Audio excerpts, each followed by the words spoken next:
1, 2, 3, 4, 1.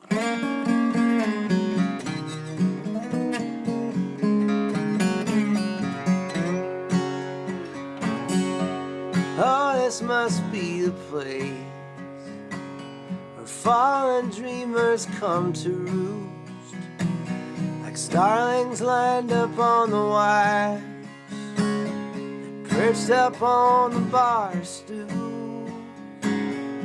They don't look up at the sky when the winter's closing in. They can't stand to be reminded of everything they might have been by the leading bird. They darken up the skies, defying gravity, I've heard, without so much as goodbye. All the lucky ones leave town every year about this time. She had such an expansive idea that I couldn't figure out how she was going to make it happen, but I thought if it could happen, she would make it happen. She was telling me about the project and how it was all going to be linked from one artist to another artist to another artist. When she first told me about it, she was really forming the idea in her head, so she couldn't explain it the way that she can today. And I didn't know what it was for a good year, I have to say. I didn't quite understand what she was saying about it. But I know her, and I know her to be a very deep old file, so I was very excited to see how she was going to come up with it. So when I was diagnosed with dyslexia as a kid, I came home and my mom, she said, welcome to the family. Both my parents sort of congratulated me on, an exceptional, different brain. I had a lot of trouble decoding words, decoding meaning from words, and I needed some other methodology of integrating information. It was around that time that my mom taught my brother and I this game called Consenses. I don't know who founded the game of Essences, whether it was a parlor game or whether it was just a game that my mother played with our family. We only played it on car trips. We didn't play in the living room or at dinner. It was a particular car game. I guess anybody would do it in the car with their kids. They'd play, I spy with my little eye or something like that. My mom always wanted us to, think deeply about the way that people were. And you say, okay, let's play a game. The game is, I'm going to think of somebody, and you try to figure out who that somebody is by asking me one question, and that question is, what kind of animal is this person to you? And the game basically starts when an individual is chosen in somebody's mind and everybody else participating has to ask specific questions about the nature of that person's essence, using metaphor to describe. It would be my turn, say, and I would think up a person, and everybody else would take turns asking questions. They would say, if this person was a vegetable, which vegetable would they be? And I would think about the person and, say it was my sister. And I would think about everything about her, all of her aspects, her expressions, the shape of her face, the lines that her eyebrows made when they rose and everything, and see if I could sort of identify anything physical about something. Maybe one of her dimples would remind me of a tomato or something like that, and so I'd sort of I'd turn her into a tomato in my mind, and it would work well enough for me to say, yeah, she could be a tomato.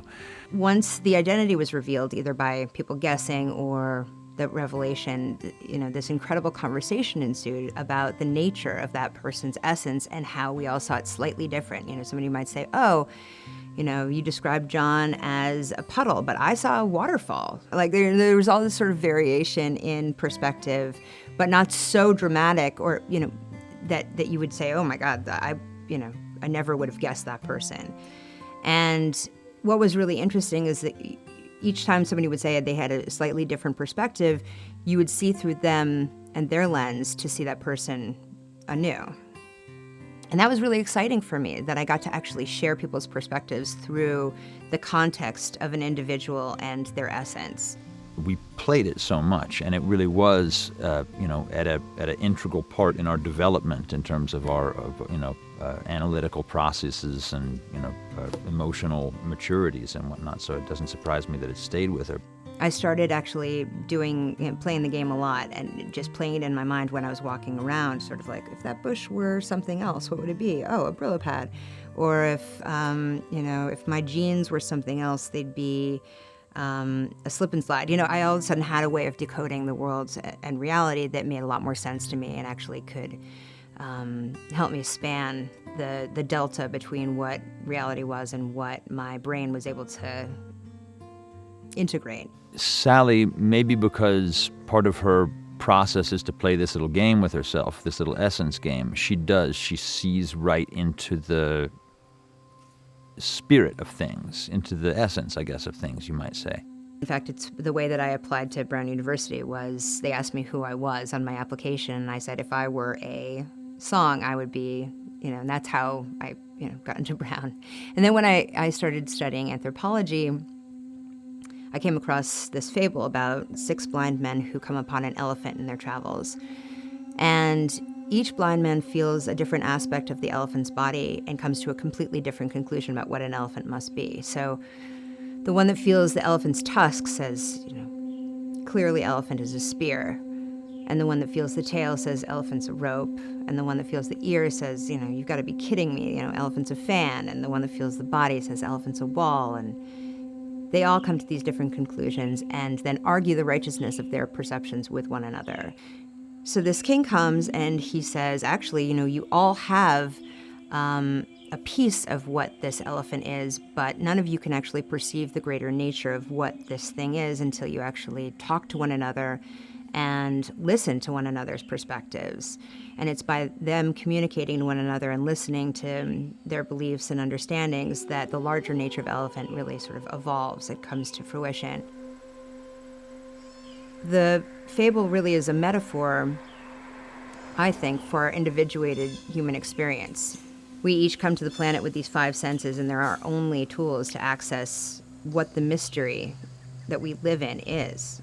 And we're really sort of limited. We're really sort of these blind men who can only feel a tiny little section of space and time, a tiny little piece of the fabric of reality before we come to think that we know much more of the greater whole and go about sort of arguing the righteousness of that, befriending those who agree with us and, discrediting those who don't. And like the blind man, we just don't have the capacity to take all of the information in and know what the essence of this thing called life is. And so I became really interested in expanding the conversation and starting to listen to one another. But language is really threatening. It can be really threatening when people come to you with their beliefs about what the reality is. It's tempting to grab onto a story and hold onto it with all our might. Of course we want to do that. We're in the middle of nowhere with no roadmap, and we only get to be here for a limited amount of time. Another round. Here we are. I'm Sally Taylor.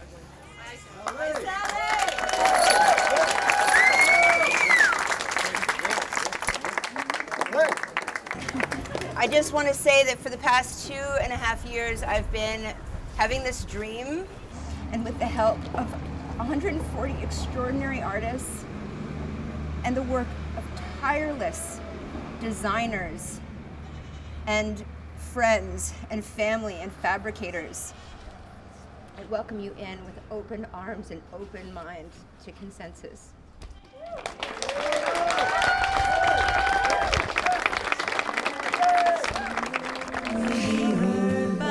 Life is angry, life is holy in the pucker brush.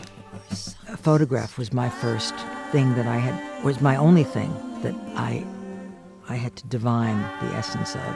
When I looked at the picture of those briars, it seemed sharp, the edges were sharp. And I thought of anger. I thought life is angry, life is holy in the pucker brush. And just those words just came to me like a chant. Life is angry, life is holy in the pucker brush. But then I also felt a descant sliding over it.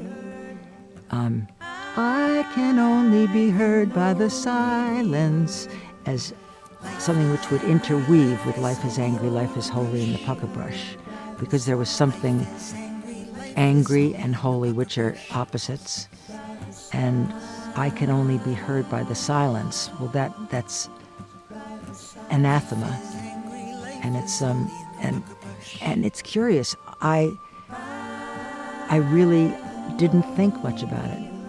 You know, there wasn't much except for a couple of shots of adrenaline before I got to where I wanted to go with it. If I'd been given a whole night to do it, I wouldn't have been able to do it. I would have gotten self-conscious. So when I first got my part of the project, it was a film with music, and I really liked the combination of the two, and especially the song. You know, it felt like first love and illicit love, and my takeaway really had to do with kind of history and how history has many truths, and we keep reinterpreting and sort of claiming what the truth is of the past. And so, you know, I wanted to do something that addressed that, you know, where you bring different objects together and they talk to each other, they have their own histories, they create a new history.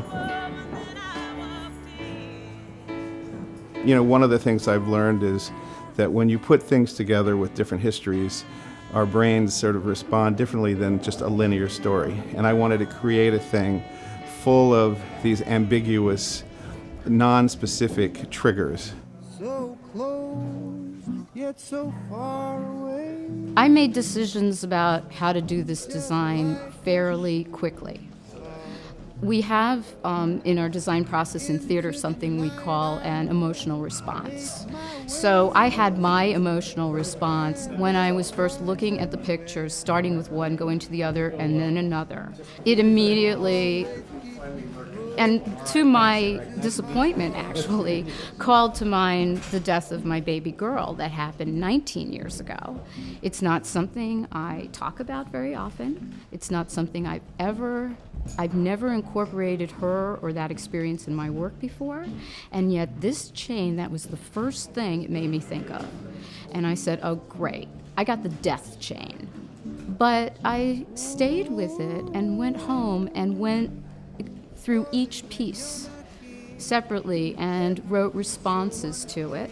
So my metaphor was a cemetery or a memorial. And I researched cemeteries. I looked to see what people do with loss physically. I looked at cremation urns, which is where the nose actually came from. That shape originally was to evoke an urn, and somehow it turned into a nose for the perfume. And all that comes together for me into a sort of place of memory. Trying to fight when I should fall, but you are worth a gamble.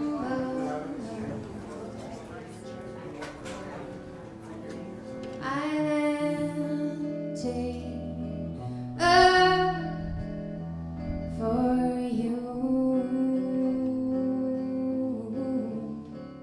So as many of you know, this is a project that I've been working on for a really long time and engages the work of 140 artists who have interpreted each other's work across mediums and translated one medium to the next. It's art about art about art about art, and it's egoless and it's beautiful, and it's a conversation about the nature of reality, and it's an expression and a metaphor for our individuated human experience, whereby we can only explore a tiny fraction of space and time. And like the elephant fable, with the elephant and the blind man fable, we can only by ourselves understand a tiny piece of the larger nature of reality, but together, by listening and letting go of our fear and letting go of our story about what's right and wrong, more can be revealed about the true identity and beauty of reality.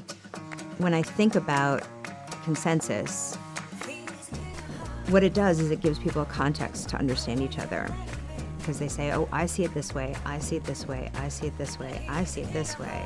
And now I get to see it through your perspective, but I don't have to take that on. I just get to try it on.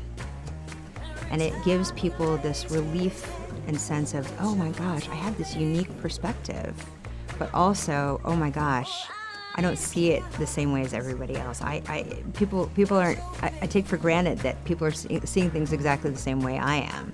And how remarkable it is that there are these variations in our perspective. And so I selected 22 images that represented all aspects of Martha's Vineyard to me.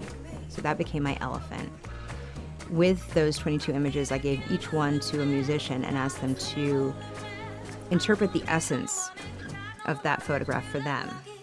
You know, what's this pre-linguistic relationship that you have with home or with space or with nature, with sky, with water, with mountains, with everything?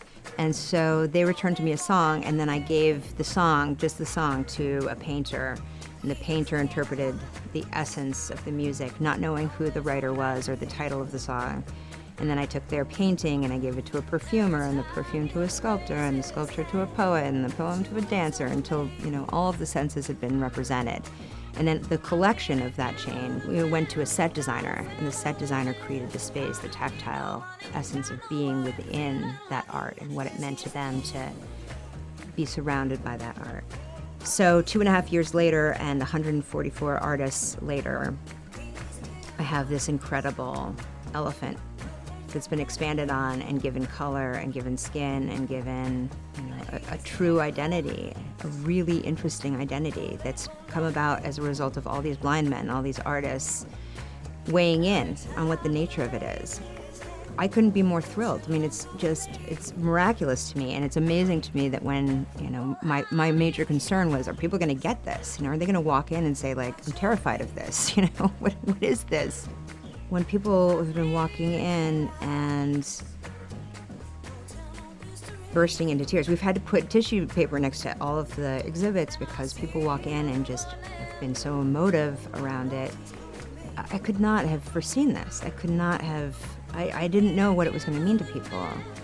When you experience an art show like this, or you experience something like this, it sort of gets rid of all the other stuff, and you're right there, you're in it, and you're feeling it, and you're experiencing it. So yeah, I mean, that's my ultimate goal in this life anyway, is to be here now. I love seeing the progression of it, starting with a picture, an image like that, and then creating this music, and then the music creating art in a different way, and having it all kind of wind back.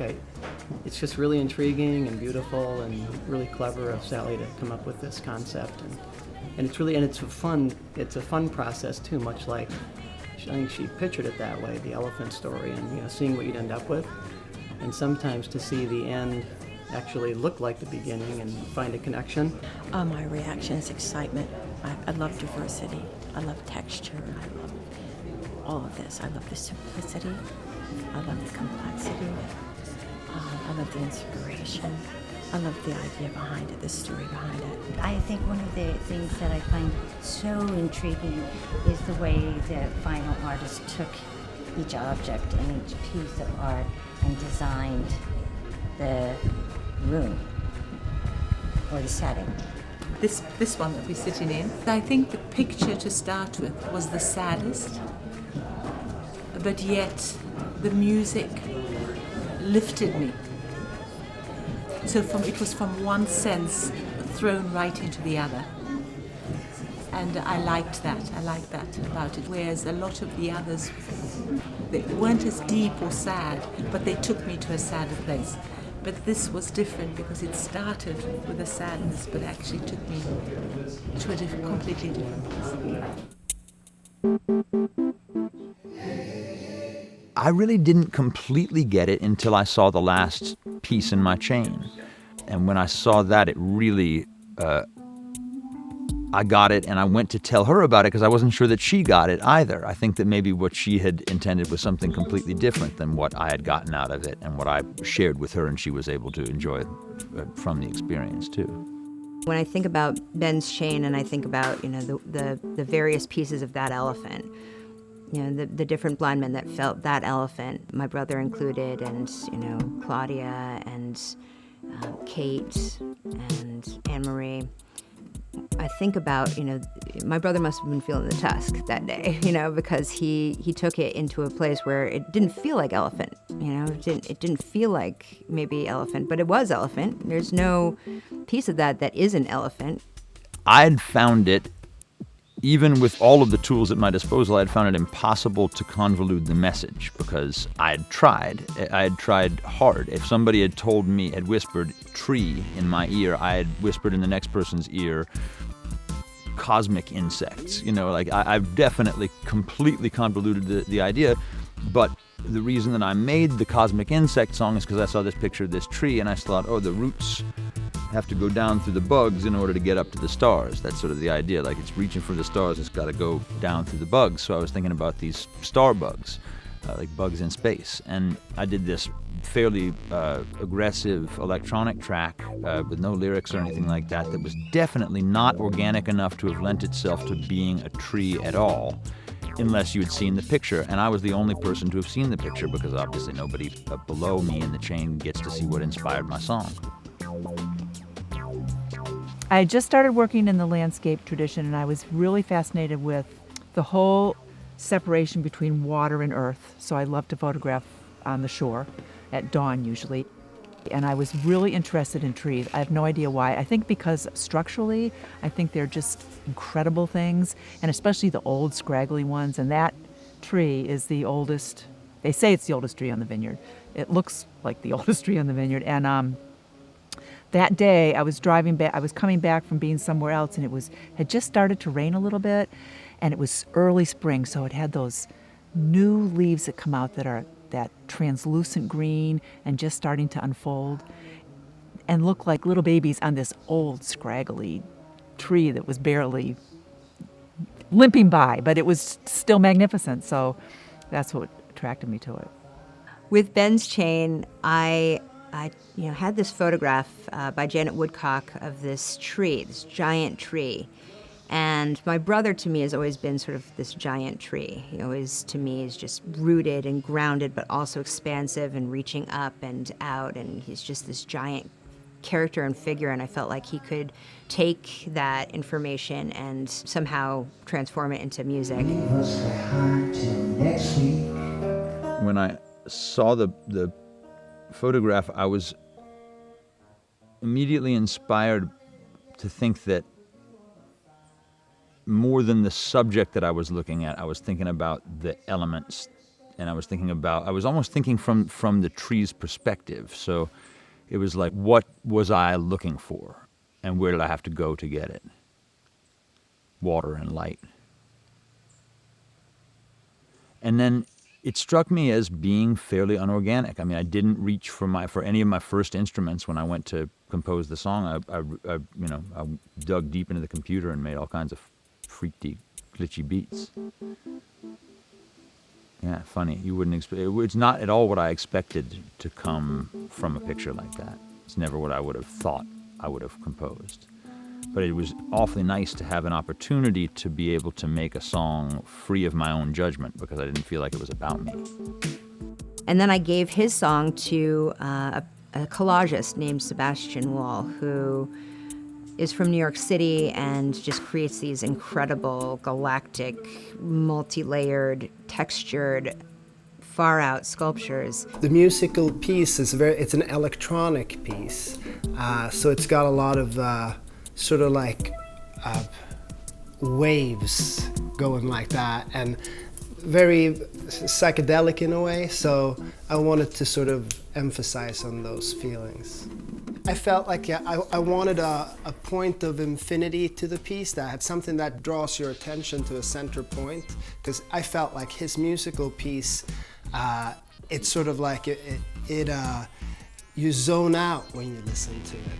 So I wanted something that brings you in. His collage went to a perfumer named Yosh, who was out of Seattle, and she also had this sort of transformative, immersive, galactic experience. When I first looked at it, I didn't know what to make of it, because it's very galactic, it's very astral, but then as I sat with it, it really also brings out a very meditative quality. So When I sat with it, I got really grounded, but at the same time, I felt a little bit out of body.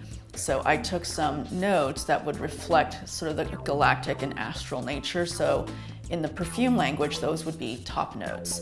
And I chose top notes that had that clarifying quality, because when you look at Sebastian's art piece, there's definitely a sensation of your third eye being opened up. So I chose some shiso leaf to give it, it's not really a Japanese mint, but that's the best way to explain it. So that's really clarifying. For the more earthly notes, I chose choya loban, which is a very tar, leathery smell, because there's some mushroom pieces in there, and it's very, it looks like you're almost in the middle of the earth. So you go from being cosmic to the middle of the planet, and so I chose notes that reflected that. It was really sort of strong smelling, but in a good way, in a really unusual way. It smelled kind of woodsy and dark. I ended up writing 2 poems for it. I spent a little time editing both of them. I think both fit quite well, and you could almost put them together as kind of a duet of poems. And then the other arm of the chain sort of went down into a dancer who was pregnant at the time. And she took I didn't know how pregnant she was. She just said, "Oh yeah, I'll do it, but I am pregnant." And I was like, "Oh, don't worry about it. Don't, just do what you want to do." And so I was like, "Oh, I don't know what to do with this." So I just went into the studio and I started playing around with it.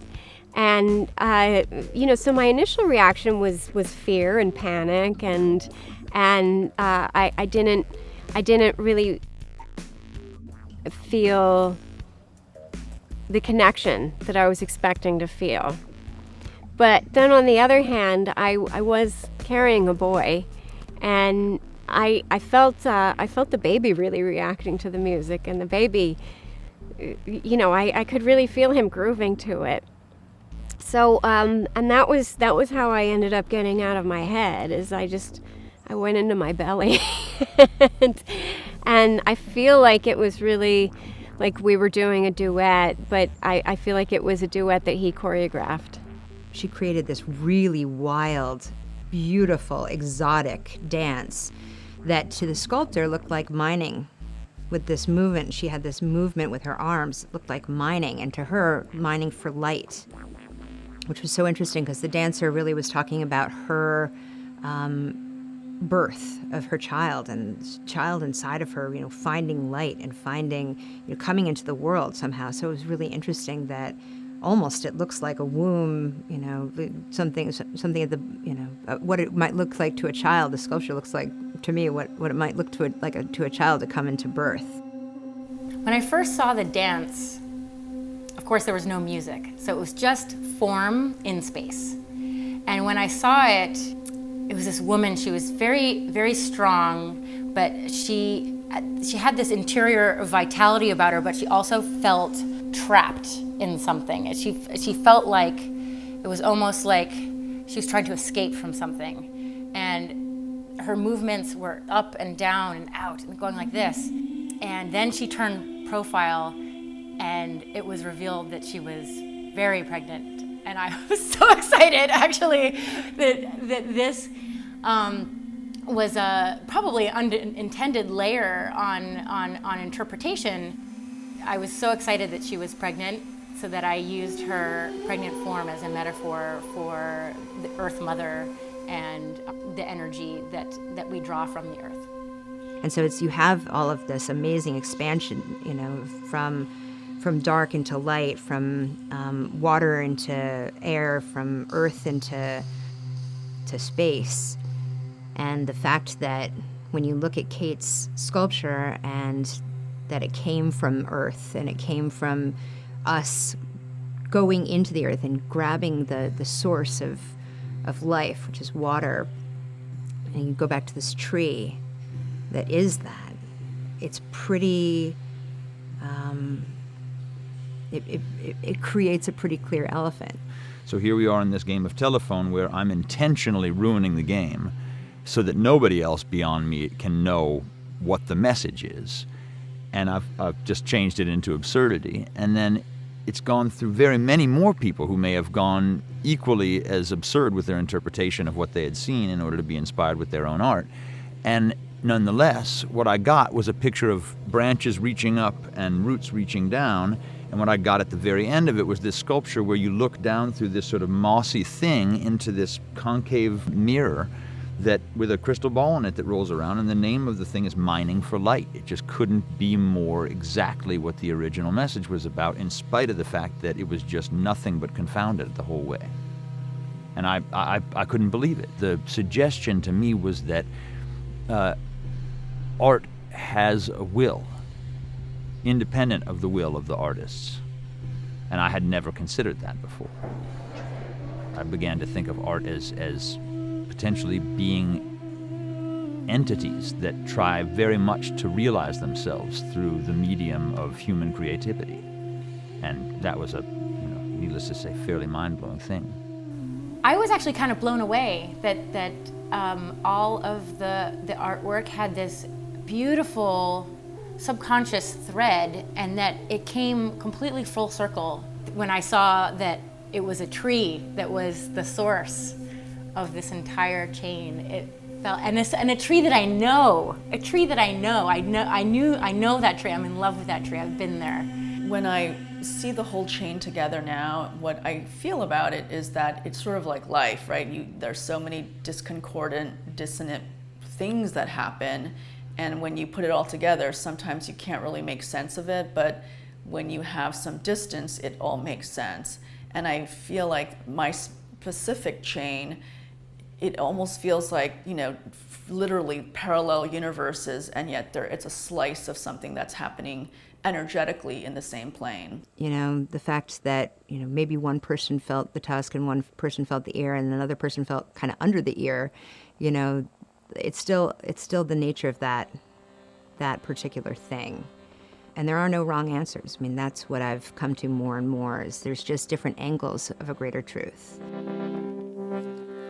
How long have we waited for your love? How long, how long? It started with this really sort of beautiful photograph, this black and white photograph of this person walking toward a barn and these dogs that are running in the snow, and it's just beautiful and crisp. And I sent it to my cousin Isaac, thinking my cousin Isaac will have a palette that can receive this and can translate this in an interesting way, and I really want to see what that's like. He put it up on his computer. He hit record on his iPhone, and he played the Schrukte box and came up, and just these lyrics sprung to him, and that was his understanding of the essence of the photograph. And then I took this photograph and I said, I need to find somebody who can understand bigness and wideness, because this is a big, wide song and a big, wide sound. And I found this guy in Canada named Hank, who, I didn't know, but I saw his paintings and he understood the sky. Well, Sally first met Hank she simply was looking for inspiration for a song, so she Googled the word skies, and Hank's name came up. Because his artwork, he became known as the Sky Guy. So she saw his artwork, fell in love with it, and emailed him. I knew that he understood the sky and that he had a palette that could receive and interpret and comprehend the song. And so I gave the song to him, and I gave him a week. So he listened to the music, I think only twice maybe, and fell in love with it, and he said to me, I know what I want to do. And the next day, he went to his studio. It was in him. He had to get it out onto the canvas, so he was able to do it within a day. And when he was given the task to paint from this music, he just connected as soon as he heard the music, because the music kind of tells our love story, our life, because we had met, couldn't be together, so we were apart for 15 years. And he said when he listened to that music, it sort of told our story, because he waited so long for me to come to him in Holland. And that's kind of what the painting shows as well. It sort of tells our story. And I was so overjoyed at this story. It was just so beautiful, and that he'd gotten that from this song called How Long, and that he had had this image of himself, you know, staring into the night and the day, and it was just so beautiful. Have we waited for your love?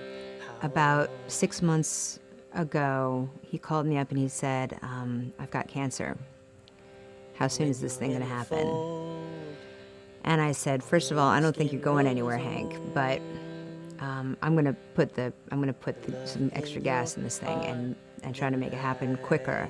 After a few months went by, Sally sent us a little tidbit to show us what she had so far. And the photograph came up, which Hank had never seen. And we just couldn't believe it. You know, it was just so amazing that he painted a man in a field, and that's what the photograph was of. About 3 months ago, his wife called me up and said, Hank is not going to make it. And we both cried together, and we spoke almost every night on the phone. And I weepingly one night told her, please tell him that the project will be named in honor of him, and please have him watch this. And I sent him the entire chain, and so I just needed him to see it and to have it completed for himself. And he was the only artist who ever saw any of the work, you know, together before the project launched. And she said that he was just so immensely touched and so moved. He so wanted to be here for it. But I was able to tell him a few days before he died that Sally had written and said that they wanted to dedicate the whole show in his memory.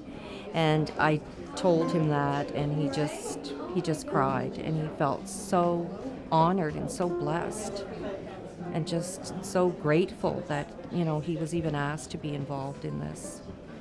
Having Hank be, you know, not with us was something I learned about only after I started this process.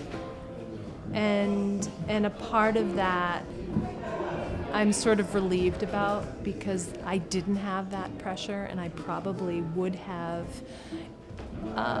thought much more about what I did. And I think this is about immediacy and being responsive.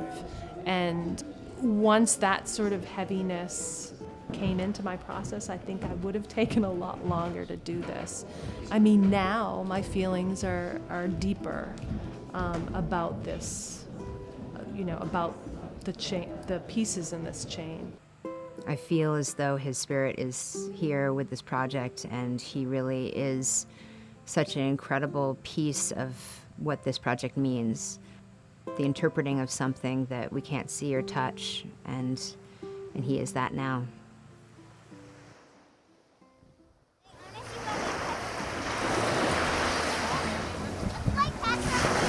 I had no idea what the elephant was.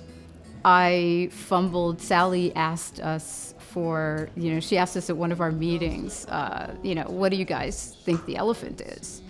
And I ventured some esoteric concept. I think I thought, well, experience, memory. She did eventually tell us what the elephant was. I decided to collect 22 images that all represented different aspects of one thing. And that one thing is pre-linguistic space. Because I think we all arrive in a place, right? We all are born into space, into a home. And it's different for all of us, but nature isn't. The nature around our space is the same. We have this pre-linguistic relationship with sky and with tree and with grass and with earth and with sea or with water. And for me, my home is Martha's Vineyard. I think consensus is a great concept. The fact that the first link of it is all from Martha's Vineyard, I think is brilliant, because it's something that's very close to Sally's heart and to Benjamin's heart as well. So, you know, growing up on that island and everything. So I think it's perfect. I think it's so fitting that the source for all of the chains is actually a place, that it's Martha's Vineyard, and that it's something so close to Sally's heart. I think probably Martha's Vineyard feels more like home to her than any other place in the world. We've spent a lot of time in New York, and she spent a lot of time in Boulder. But I think she associates this property and those swings over there and the garden and the animals on the hill, and this is home. I would have picked it too. I think Ben probably would too. My hope and prayers for it are that it touches, moves, and inspires people to access their own creativity and to help them to loosen their grasp on their firm belief in their reality and what it is, so that they can at least open up their hand enough to be able to listen to other people's perspectives with empathy and compassion. I would hope they're coming out feeling a part of that process and knowing that they are co-creating with everything that's happened here, and that it doesn't end here. This is simply a way of being, a way of thinking, a philosophy, whatever it is. I would hope that this sort of energy and this communication and this understanding gets taken outside of this Grange and Martha's Vineyard and this country and can be felt everywhere. I would hope that people would start to see some of the interconnectedness between different ways of expression, different ways of looking at life or interpreting things, that it's not like this or that is right or wrong, or that there's different ways and they can somehow blend together and speak in more of a unified way. I would hope that people can take away that we can all perceive things in similar ways, or maybe even drastically different ways, but we're all coming from one source. And I think in a sort of saccharine way, that's a good metaphor for the human experience. And you know, we're all so similar, we're all so different, and we do all have one source that we can connect ourselves to. It can be a worldwide collaboration, and that to me is, how could you do better than to spread something that's wonderful, art, which is art.